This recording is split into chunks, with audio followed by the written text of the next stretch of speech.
Hello everyone. Last class में हमने बात करी थी प्री मेंडलिज्म थ्योरीज की, जिसको हमने ब्लेंडिंग थ्योरीज ऑफ इनहेरिटेंस भी बोला था। लेकिन वो सारी की सारी नॉन एक्सेप्टेबल थ्योरी थी। कोई भी एक्सेप्ट नहीं हुई थी। ठीक है, बहुत सारे पॉइंट थे जो उनकी ऑब्जेक्शन में गए थे। ठीक है, उन ऑब्जेक्शन को पॉइंट देने वाले के अंदर कौन कौन से साइंटिस्ट थे? कोलेटर थे, जॉन गोस थे और नाउडिन थे। ठीक है, और भी कई थे जिन्होंने एटाविज्म वगैरह के बारे में बताया था, ग्रांट्स पेरेंट्स करेक्टर के बारे में बताया था। तो जिनके बेसिस पे जितने भी ब्लेंडिंग थ्योरीज थी ऑफ इनहेरिटेंस की, उन सभी को रिजेक्ट कर दिया गया। ठीक है, तो अभी हमें बात करनी है आज की क्लास में basic feature of the inheritance के बारे में बात करनी है। तो बेसिक फीचर पे आते हैं। तो यहाँ पे जो हमने तीन नाम कल की क्लास में देखे थे, कोलरेटर, जॉन गोस एंड नाउडिन्स, इन तीनों ने इनहेरिटेंस के लिए कुछ बेसिक फीचर के बारे में बात करी। तो कितने इन्होंने बेसिक फीचर दिए? They tell about 6 basic feature. 6 basic feature के बारे में इन्होंने बताया कि अगर ये हैं तो इनहेरिटेंस है, या फिर इनहेरिटेंस होगी तो ये 6 कैरेक्टर आपको दिखाई देंगे। कौन कौन से कैरेक्टर थे वो हमें एक एक करके यहाँ पर डील करना है। पहला कैरेक्टर उन्होंने बताया कि जो ट्रेट है वो हमेशा अल्टरनेटिव फॉर्म में होते हैं। ट्रेट है वो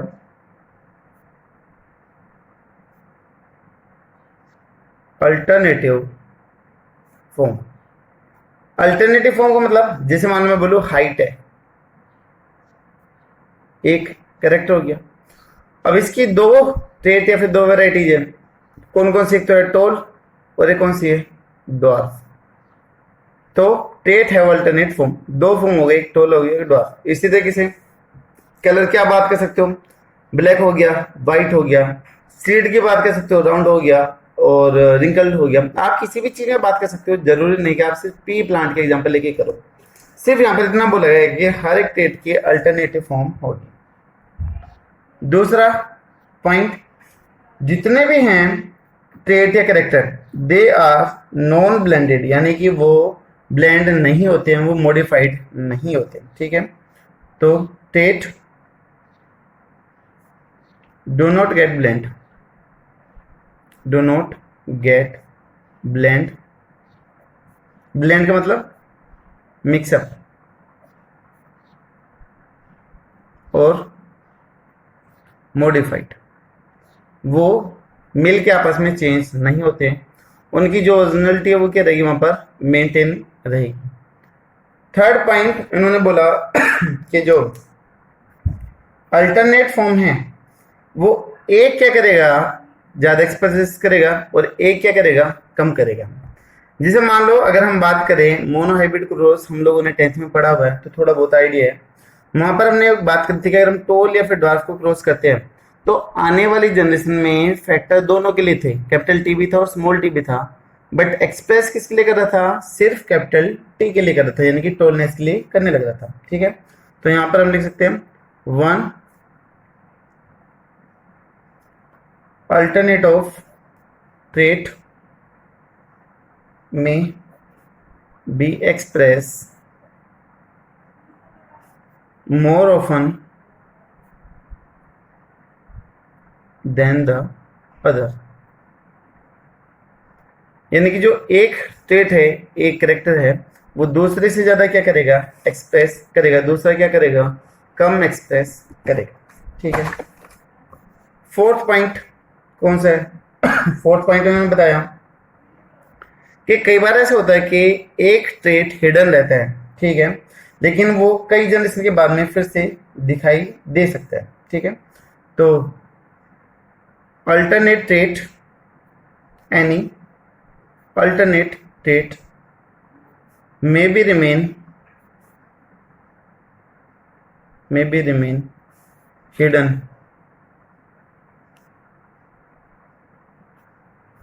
for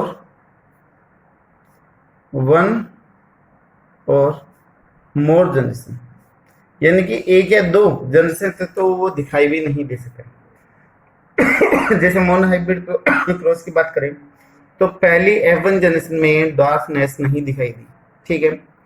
लेकिन जैसे F2 जनरेशन आई थी तो हमें रेशियो मिला था 3:1 का मिला था, जिसमें डॉर्फनेस भी एक्सप्रेस हो जाती है। अभी 10th के बेसिक पे ये चीजें चल रही है। अभी हम इसके बाद में बात करेंगे मोनोहाइब्रिड क्रस्ट की। तो ये जितने भी पॉइंट है 6 पॉइंट वो सारे के सारे आपको अच्छे से क्लियर हो जाएंगे, ठीक है। तो वो 1 या 2 जनरेशन में हिडन रह सकते हैं, छुपे हुए रह सकते हैं, और तो वो छुपे हुए रहेंगे तो अनचेंज स्टेट में रहेंगे, इन अनचेंज्ड स्टेट, यानी कि वो बदलेंगे नहीं, जैसे थे वैसे की वैसे ही रहेंगे, ठीक है। 5th पॉइंट, 5वां पॉइंट क्या बताया कि जो 2 या फिर जो से ज्यादा ट्रेट हैं वो एक जनरेशन में साथ साथ हो सकते हैं, ठीक है। जो ट्रेट है एक जनरेशन में साथ साथ होते हैं, लेकिन बाद में वो क्या हो जाते हैं, सेपरेट आउट हो जाते हैं। तब गैमेट बनेंगे आगे की जनरेशन के लिए, तो वो एक दूसरे से क्या हो जाते हैं, अलग अलग हो जाते हैं, ठीक है। तो हम यहाँ पर लिख सकते हैं 2 or more trait may occur together in one generation and get separate out for subsequent subsequent का मतलब जो आने वाली है, सब्सिक्वेंट जनरेशन एक साथ में रहेंगे, उसके बाद में कैसे हो जाएंगे, अलग अलग हो जाएंगे, ठीक है। लास्ट पॉइंट है आपका, दैट इज कि जो अल्टरनेट ट्रेट है उनमें से एक ट्रेट एक्सप्रेस करेगा और जो दूसरा ट्रेट है वो अनएक्सप्रेस रहेगा, वो अपने आप को एक्सप्रेस नहीं कर पाएगा, ठीक है। तो ट्रेड तो दोनों होंगे इंडिविजुअल में, बट एक्सप्रेस कितना करेगा, सिर्फ और सिर्फ एक ही करेगा, ठीक है। तो only one trade will express and another will remain unchanged, और दूसरा कैसे रहेगा, अनचेंज या फिर अनएक्सप्रेस्ड रहेगा, ठीक है। अनएक्सप्रेस ज्यादा बेटर है, तो ये रहेगा। ये 6 पॉइंट बोले, ठीक है। जो कोलरेटर थे, गोस थे और नाउडिन थे, उन्होंने इनहेरिटेंस के बारे में 6 बेसिक पॉइंट दी। बोले कि अगर इनहेरिटेंस है तो ये आपको 6 फीचर देखने को मिलेंगे। कौन कौन से थे, ट्रेट है अल्टरनेटिव फॉर्म, हर एक करेक्टर के 2 अल्टरनेटिव फॉर्म होंगे, ठीक है। Trait do not gate blend, जो करेक्टर वो कभी भी मिक्सअप नहीं होंगे, ठीक है, या फिर ट्रेट कभी भी मिक्सअप नहीं होंगे। One alternate of the trait में be express more than the other, जो एक ट्रेट है वो ज्यादा एक्सप्रेस करेगा और दूसरा कैसे रहेगा, वहां पर अनएक्सप्रेस रहेगा या फिर कम एक्सप्रेस करेगा। दूसरा है अल्टरनेट ट्रेट में बी रिमेन हिडन फॉर 1 और 2 जनरेशन, जो ट्रेट हैं या फिर जो करेक्टर है वो 1 या 2 जनरेशन में डिसअपियर हो सकते हैं। जैसे कई बार हम बोलते हैं कि जो घर में बच्चा हुआ है उसकी शक्ल माँ बाप से ना मिलके दादा या दादी से मिलती है, तो वहां पर जो हिडन करेक्टर थे वो क्या हो रहे हैं, एक्सप्रेस होने लग रहे हैं, ठीक है। 2 और मोर ट्रेट में occur together in one generation and get separate out for subsequent generation. एक जनरेशन में एक से ज्यादा ट्रेट एक साथ हो सकते हैं, बट तब गैमेट बनेंगे तो वो एक दूसरे से अलग अलग हो जाते हैं। ये आपको सारे के सारे पॉइंट इजिली क्लियर हो जाएंगे in case of the monohybrid cross, ठीक है। जो अभी इसी के बाद में थोड़ा सा करते हैं, 6 पॉइंट को समझते हैं। उसके बाद में ये है कि सिर्फ एक ही क्या करेगा, एक्सप्रेस करेगा, दूसरा वहां पर कैसे रह रहा है, अनएक्सप्रेस रह रहा है, ठीक है। लेकिन इंडिविजुअल में होंगे कैसे, दोनों होंगे। तो ये थे 6 बेसिक स्टेप, ठीक है। अब ये जो माँ बाप के कैरेक्टर बच्चे में जा रहे हैं, जो इनहेरिटेंस हो रही है, वो किसकी वजह से जा रही है। तो बेसिस ऑफ हेरिडिटी क्या है, कौन सा मॉलिक्यूल या फिर कौन सा एलिमेंट है जो हेरिडिटी के लिए रेस्पॉन्सिबल है, वो हमें यहाँ पर देखना है। ये जितने भी आपके 6 पॉइंट हैं वो सारे के सारे क्लियर हो जाएंगे मोनोहाइब्रिड क्रॉस में, ठीक है। अगर आपको 10th का याद है तो थोड़ा बहुत क्लियर हो गया होगा, नहीं है तो जैसे मोनोहाइब्रिड क्रॉस पढ़ेंगे वहां पर आपको ये चीजें क्लियर हो जाएगी, ठीक है। तो नेक्स्ट में हम बात कर लेते हैं बेसिस ऑफ हेरिडिटी की बात कर लेते हैं। Basis of heredity at molecular level,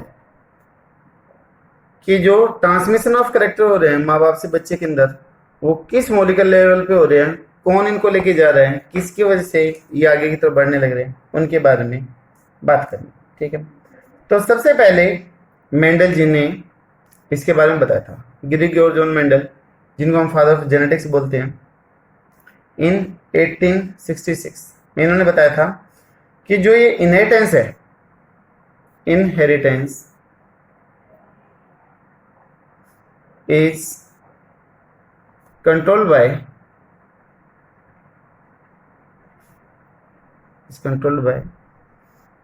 paired unit, paired germinal unit बोल दें, क्योंकि जर्म सेल से आने लग रही है और generation to generation pass out होने लग रही है। जर्मिनल यूनिट को ही बोला गया था फैक्टर। मेंडल जी को जीन के बारे में नहीं पता था, तो इसलिए उन्होंने जर्मिनल यूनिट या फिर क्या बोला, फैक्टर बोला। लेकिन बाद में ये चीज़ क्लियर हो गई, जैसे जैसे नई नई साइंस डेवलप होती गई, नई नई चीज़ों के बारे में पता चला, तो पता चला कि एक्चुअली में जो फैक्टर था जिसके बारे में मेंडल जी बात करने लग रहे थे, वो एक्चुअली में क्या है, जीन है। ठीक है, तो inheritance is control by the pair, है ना, पेयर बोला है, तो पेयर जर्मिनल यूनिट, जिसको क्या बोला गया था, फैक्टर, नाउ कोल्ड एज, और अभी उसको क्या बोलते हैं, जीन बोलते हैं, कोल्ड एज जीन, उसको जीन बोला जाता है। ठीक है, अभी जो जीन है वो क्या, दैट इज फिजिकल या फिर basic unit of the heredity. ठीक है, जो जीन है, gene is basic physical unit of heredity, यानी कि जो कैरेक्टर आगे की तरफ पास आउट होने लग रहे हैं, उसके लिए जो सबसे छोटी यूनिट है इनहेरिटेंस की, वो कौन सी है, जीन है, जो उनको आगे की तरफ पास आउट करेंगे। जीन डीएनए का एक छोटा सा टुकड़ा है, और डीएनए से क्या बनता है, क्रोमोसोम बनता है। ठीक है, तो हम बोल सकते हैं कि gene is the smallest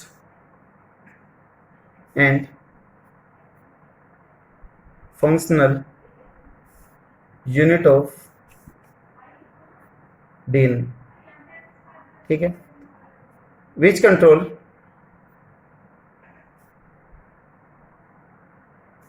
inheritance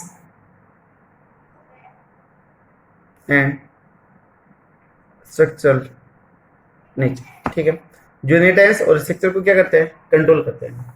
जो माँ बाप के जीन हमारे अंदर आते हैं, वही हमारे अंदर हर एक चीज को कंट्रोल करते हैं। तो जो माँ बाप के कैरेक्टर हमारे अंदर आ रहे हैं, वो किसकी वजह से आ रहे हैं, जीन की वजह से आ रहे हैं, तो वो हमारे स्ट्रक्चर को भी क्या करते हैं, कंट्रोल करते हैं। अभी आगे बढ़ने से पहले बात देख लेते हैं जीन की कंपोजिशन, की जीन क्या होता है, कैसे दिखाई देता है। ये हमें नेक्स्ट चैप्टर में अच्छे से पढ़ना, लेकिन फिर भी एक बार इधर देख लेते हैं कि जीन है क्या। हम बोलते कि क्रोमोसोम है, क्रोमेटिड हो गई, किसके बना हुआ है, ये डीएनए का बना हुआ है। अगर हम डीएनए को अनवाइंड करें तो कुछ ऐसे दिखाई देगा, डीएनए खुल गया। डीएनए को अगर हम ओपन करके देखें तो डीएनए कैसा है, डबल हेलिकल स्ट्रक्चर है, ऐसे दिखाई देता है। This one is the DNA, और ये क्या है, क्रोमोसोम। तो जो क्रोमोसोम बना है वो किसका बना हुआ है, डीएनए का बना हुआ है, डबल स्ट्रैंडेड डीएनए। अगर हम इस डीएनए को ओपन कर ले तो कुछ ऐसा दिखाई देगा, हमने 10th में पढ़ा हुआ है। यहाँ पर नाइट्रोजन बेस रहते हैं, A T G ji C T A जी सी सी जी, कुछ भी हो सकते हैं। ठीक है, तो these are the nitrogenous base. इसके जस्ट अपोजिट कहां पर होंगे, दूसरे वाले सेंट होंगे। हम यहाँ पर पोलैरिटी भी मेंटेन कर सकते हैं, 5 प्राइम 3 प्राइम, एक डीएनए सेंट की, दूसरे सेंट की पोलैरिटी इसके जस्ट अपोजिट होती है, तो 3 प्राइम 5 प्राइम। जो यहाँ पर है हम 10th में पढ़ चुके हैं कि ए हमेशा किसके साथ में बॉन्ड करता है, टी के साथ में, और जी हमेशा बॉन्ड करता है किसके साथ में, सी के साथ में। ये 4 नाइट्रोजनस बेस है जो पेयरिंग करते हैं। बाकी नेक्स्ट चैप्टर में हम इसको काफी डिटेल से पढ़ेंगे। अभी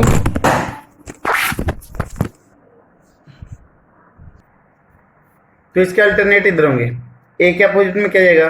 टी, टी के अपोजिट में ए, जी के अपोजिट में सी, सी जी ए, टी सी जी जी सी, ऐसे पेयरिंग रहती है डीएनए के अंदर। ठीक है, जो ये 3 नाइट्रोजनस बेस है टी ए सी, कुछ भी हो सकते हैं।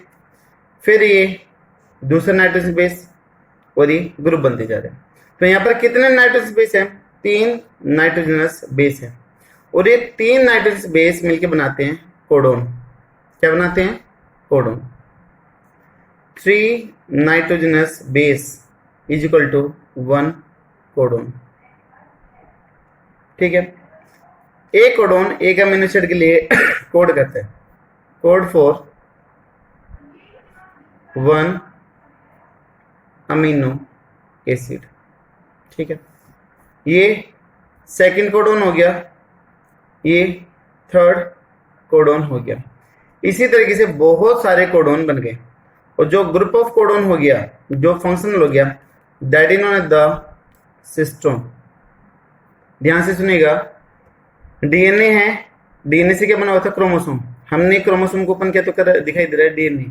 डीएनए के साथ डबल हेलिकल स्ट्रक्चर का है, हमने ओपन करा तो सेट हो गया। 4 नाइट्रोजन बेस से एटीजीसी है। यहाँ पर ये पेयरिंग दिखाई दे रही है, ए टी के साथ में बॉन्ड करने लग रहा है, जी सी के साथ में बॉन्ड करने लग रहा है।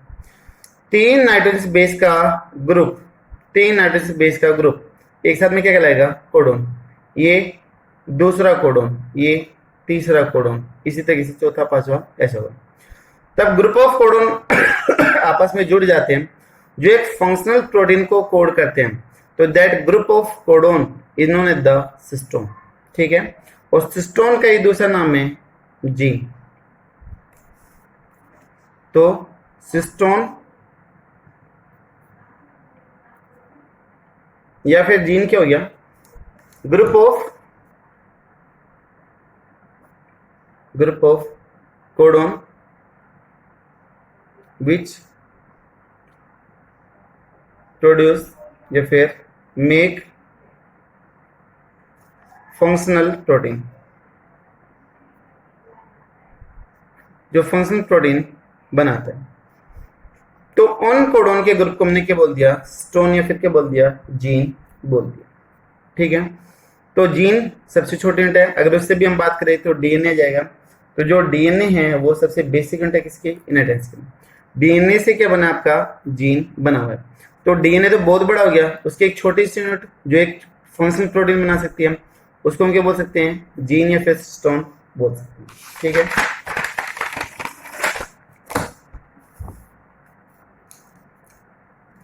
जो क्रोमोसोम है,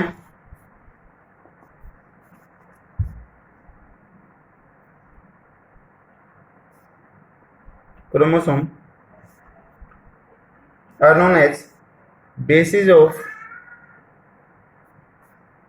हेरिडिटी। देखो, फिजिकल बेसिस की बात करी थी तो हमने किसको बोला था? जीन को बोला था। तो खाली बेसिस ऑफ हेरिडिटी की बात करते हैं तो क्रोमोसोम बोल देते हैं, क्योंकि माँ बाप से हमारे अंदर क्या आने लग रहा है? क्रोमोसोम ही आते हैं। हम बोलते हैं कि 23 गुणसूत्र, 23 क्रोमोसोम फादर से आते हैं और 23 मदर से आते हैं। तो बच्चे में टोटल कितने हो जाते हैं? 46 हो जाते हैं। ठीक है, और जो डीएनए है that is chemical basis of heredity. Please छोटे छोटे डिफरेंस है, basis of heredity, chemical basis of heredity. ठीक है, smallest unit of the heredity, इनके ऊपर क्वेश्चन आते हैं तो थोड़ा बहुत कंफ्यूज कर देते हैं, लेकिन प्लीज इनके ऊपर ध्यान रखिएगा। ठीक है, तो यहाँ पर हमने बात करी थी कि बेसिक ऑफ इनहेरिटेंस क्या है। अगर इनहेरिटेंस हो रहा है तो हमें वहां पर कौन कौन से पॉइंट पे ध्यान रखना है। ये दूसरा है basis of heredity at molecular level, कि जो करेक्टर पास आउट हो रहे हैं वो किसकी वजह से हो रहे हैं, वो हमने मोलिकुलर लेवल पे देखा है। तो वो हो रहा है किसकी वजह से? जीन की वजह से। जीन क्या है? Group of the functional codon है जो फंक्शनल प्रोटीन की फॉर्मेशन करने लग रहा है। तो ये हो गया इसका मोलिकुलर लेवल बेसिस का। ठीक है, अभी यहाँ पर प्री मेंडलिज्म खत्म होती है। ठीक है, अभी हमें बात करनी है किसकी, मेंडलिज्म की बात करनी है। सेकेंड पार्ट हमें यहाँ पर डील करना है, दैट इज मेंडलिज्म की बात करनी है। मेंडेलियन की बात कर रही है फिर मेंडलिज्म की बात कर रही है, तो एक ठीक है। जो मेंडल है, Gregor Johann Mendel, known as the father of the genetics, जिसको हम फादर ऑफ जेनेटिक्स बोलते हैं, ठीक है। तो पहले इनकी लाइफ हिस्ट्री पे देखते हैं, जो भी छोटे छोटे पॉइंट है। पहले कंपटीशन एग्जाम में बहुत बार यहाँ से क्वेश्चन पूछे जाते थे, बट अब यहाँ से क्वेश्चन जनरली नहीं पूछे जाते, लेकिन फिर भी देख लेते हैं। पूरा नाम था इनका Grigor Johann Mendel. Grigor Johann Mendel था, जिनको हम फादर ऑफ जेनेटिक्स बोलते हैं।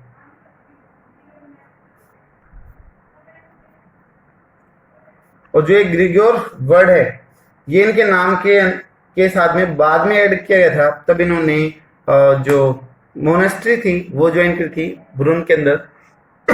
तो मोनेस्ट्री ज्वाइन करने के बाद में, साधु बनने के बाद में, इनके नाम के सामने एक ग्रिगोर लगाया गया था, जिसे हम यहाँ पे अपने जो लोग होते हैं उनके सामने लगा देते हैं महात्मा। जो आध्यात्मिक लोग होते हैं, जो स्पिरिचुअल होते हैं, उनके सामने लगा देते हैं महात्मा या फिर बाबा जी, कुछ भी लगाते हैं। तो इसी तरीके से वहां पर तभी इन्होंने ब्रून सोसाइटी के अंदर मोनेस्ट्री ज्वाइन करी थी, तो इनके नाम के सामने ये उपाधि लगाई गई थी, ग्रिगोर वर्ड यूज किया गया था। अदरवाइज इनका जो रियल नेम था वो क्या था, जॉन मेंडल था, ठीक है। जो इनका बर्थ है, बर्थ हुआ था 1822 में, ठीक है, वो भी 22 जुलाई। तो इनका क्या था, बर्थ। और जो डेथ थी वो ही थी 1884 के अंदर। तो कितने साल जी थे वो आप माइनस करके बता सकते हो कि 62 ईयर्स इन्होंने लाइफ लिखी, ठीक है। उसके बाद में ये जो थे वो एक पुअर फैमिली में पैदा हुए थे। कहां पर पैदा हुए थे ये, बोर्न इन, इनके गांव का नाम था दैट इज सिलिसियन, ये विलेज था इन हेजनहोफ। ये शहर का नाम था जिसके अंदर एक गांव था हेजन डोफ, ठीक है, DROF, हेजनडोफ, ये था इसका शहर का नाम। अब जो ये हेजनडोफ था, स्टार्टिंग में तो ये कहां पर था, स्टार्टिंग में था ये ऑस्ट्रेलिया के अंदर, ऑस्ट्रिया के अंदर था। लेकिन उसके बाद में, but now it's part of किसके, चेक गणराज्य के, चेक रिपब्लिक है, ठीक है। तो पार्ट ऑफ चेक रिपब्लिक,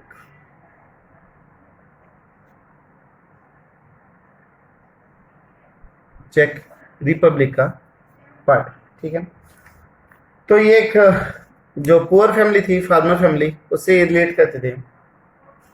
तो गरीबी से परेशान होकर इन्होंने जो ऑस्ट्रेलियन मोनेस्ट्री थी उसको ज्वाइन कर लिया था, ठीक है।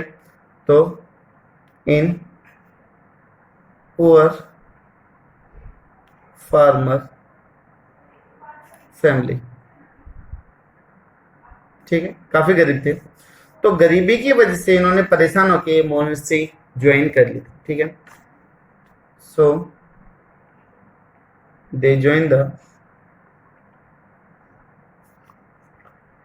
ऑस्ट्रेलियन मोनेस्ट्री, जो ऑस्ट्रिया की थी उसको ज्वाइन कर लेते, ज्वाइन द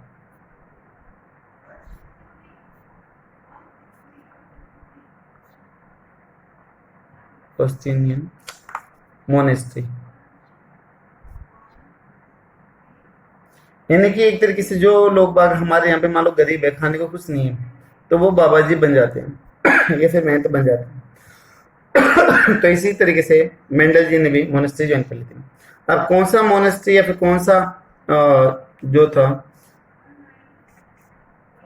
वो ज्वाइन किया था इन्होंने, वो था सेंट थॉमस, जो चर्च या फिर जो मोनेस्ट्री थी वो इन्होंने ज्वाइन करी थी, ठीक है। और ये कहाँ पर था? एट ब्रुन में। लेकिन और तब इन्होंने ये ज्वाइन करी थी तो उनकी एज कितनी थी? 21 ईयर थी। 21 साल में इन्होंने मोनेस्ट्री, यानी कि जो महात्मा लोग हैं या फिर जो वहाँ पर बोलते हैं जो पादरी लोग होते हैं, वैसे ये बन गए थे 21 साल की एज में बन गए थे। ठीक है।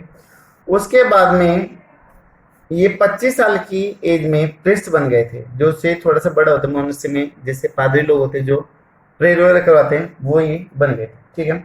उसके बाद में इन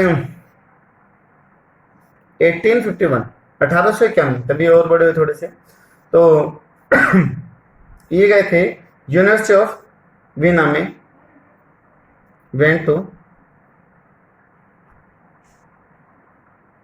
यूनिवर्सिटी ऑफ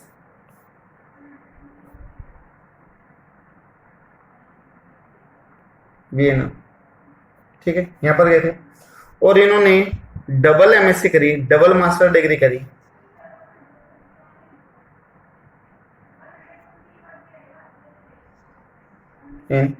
एक तो बॉटनी में और दूसरा था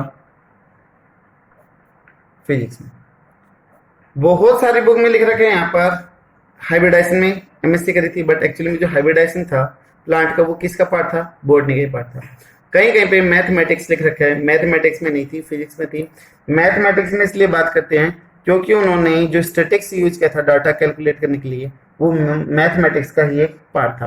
तो जो फिजिक्स में अच्छे स्टूडेंट होते हैं उन लोगों की मैथ भी अच्छी होती है, तो कहीं कहीं पे मैथ लिखा गया है, लेकिन एक्चुअली में जो दो सब्जेक्ट थे that was the botany and the physics. ठीक है।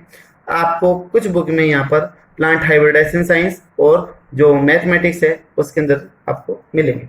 ठीक। उसके बाद में जो मेंडल थे वो वापस आए। मेंडल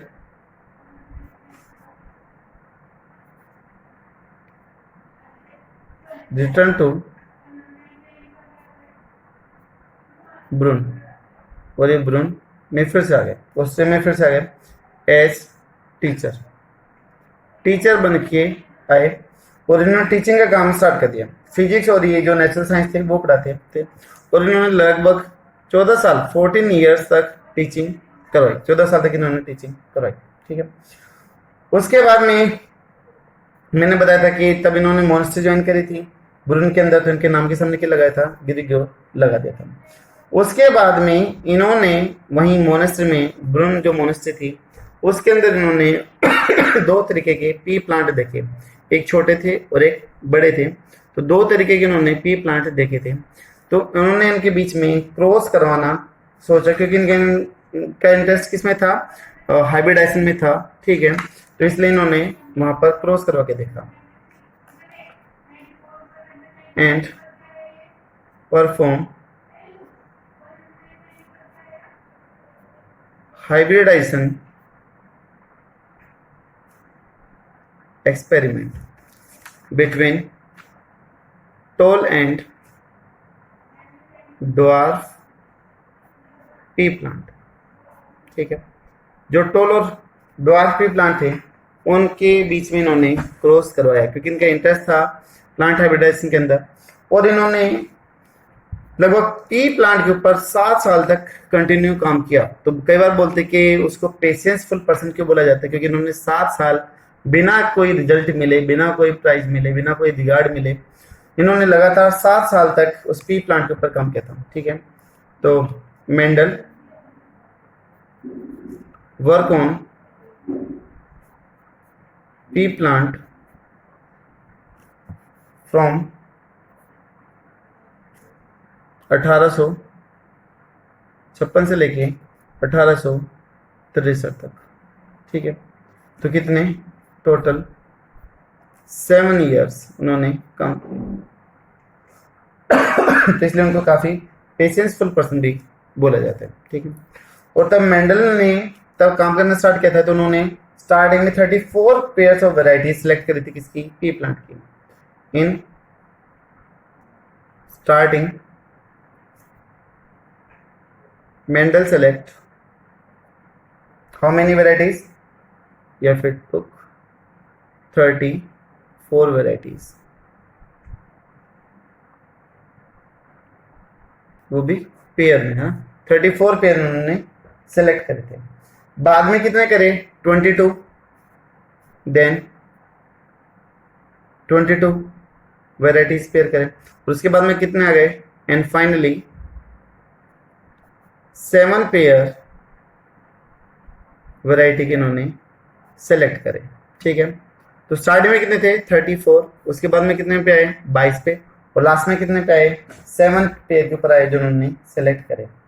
अभी कौन कौन से थे वो हम देखेंगे। स्टेम का साइज, फ्लोर का कलर, सीड का कलर, जो सीड की शेप है वो, वहाँ पर फ्लोर की पोजीशन है, पोर्ड का कलर और पोर्ड का कंसिस्टेंसी, ये 7 थे, वो डिटेल से देखेंगे। लेकिन अभी यहाँ पर वो देखें, इन्होंने जितने भी वैरायटी सेलेक्ट करी थी वो सारी की सारी कैसी थी? प्योर लाइन थी या फिर प्योर ब्रीडिंग थी। अब प्योर लाइन या फिर प्योर ब्रीडिंग क्या होती है वो देखते हैं। तो all the selected varieties were